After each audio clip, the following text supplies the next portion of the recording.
my lifetime problem. I was in China on Friday. Could they have just teleported me here? Today we look at the top 10 device manufacturers in the world.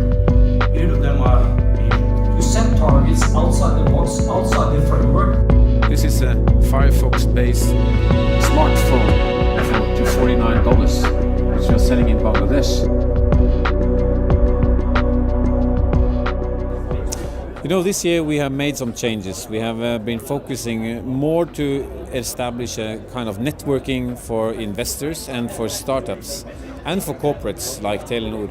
And that's to foster innovation and, of course, focusing on the Nordic region, but also bringing in the Asia perspective. It's very interesting seeing what happens, that corporates are starting to become interested, and more than from the investor side, more from the customer side, which is fantastic, right?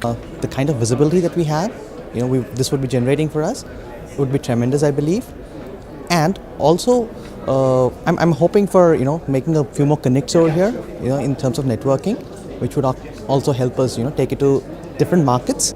Well, the top takeaway from the Digital Winners Conference is how robust and curious Norwegian industry is about digital transformation. I think there is that bit of separation of corporates work in a certain way and startups work in a different way. And more and more, the way innovation is happening around the world is in neither. No one is big enough or fast enough to do the kind of innovation we need in the world today. So a mix of both actually works really well, where some of the innovation happens at the startup level, but at the proper point in time, the weight and the muscle, if you want, of corporate players, venture capitalists and so on needs to come into play. I think it's a fantastic idea. I liked it because some of the other events I go to are very large, but this was much higher quality. Smaller group of people, and a lot of great networking and great ideas being shared. Well, we're using this beautiful day today to showcase a little bit what's happening when the physical world is meeting the digital world, meaning really Internet of Things. So we have brought a few partners here, and we're showing a few applications on what you can do when you connect your product. The only way actually to meet our ambition is through collaboration, is through partnerships, is through joining hands, and I think it's a great opportunity that we're bringing all the great ideas and we are bringing all the innovative thought leaders under one forum. So the next billion people will probably come online through their mobile phone.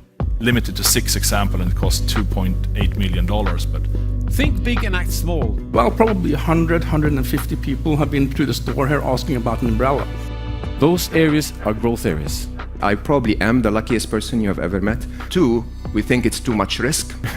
I mean, you know where I'm heading with this, so you might as well play along, right? So This is farming in India.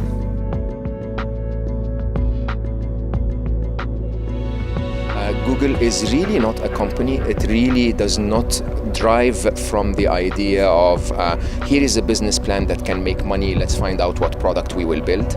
Most of what we do is really all around, here is a huge problem affecting humanity, let's solve it and then the money will follow. And that's really missing in today's corporate environment, if you ask me. And surprisingly, when you solve a problem for 1 billion people, yeah, the money will follow. So we work against the classical management way of thinking. The stuff that we build is not going to make money year one for them. It's going to be a tiny business.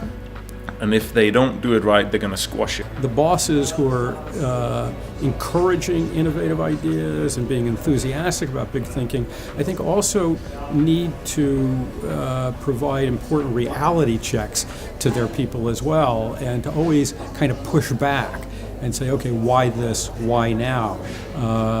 Because they don't want to dampen the enthusiasm, but they want to make sure that their people are also acting in practical ways. I thought it was really interesting to hear Mo from Google talk about how to reduce the risk with innovation. He said that no innovation should take more than 3 months. And if it takes longer, you should actually go to your boss and just ask for a small amount to allow you to experiment and come up with something that proves that your idea is good, and then you can ask for more money. That you need to have brave leaders that also have a deeper understanding about how the markets are changing, and that has a clear vision and dares. Well, I think what Telenor is doing is very interesting in terms of both fostering this ecosystem of companies coming together and also investing in and building up their own startups and helping them succeed internationally. That makes a lot of sense for me, and getting the whole ecosystem together, basically. Is we have also slogans in the company. One of them is move fast and break things, right? Now it's actually called move fast and be bold, because we don't want to break things anymore. Having a big platform, it's about stability. But what it shows is that relentless sense of urgency and drive and speed of change that has to go throughout the whole organization. Everyone needs to be empowered actually to fail harder or to break things the way they've been done, to kind of reinvent yourself constantly.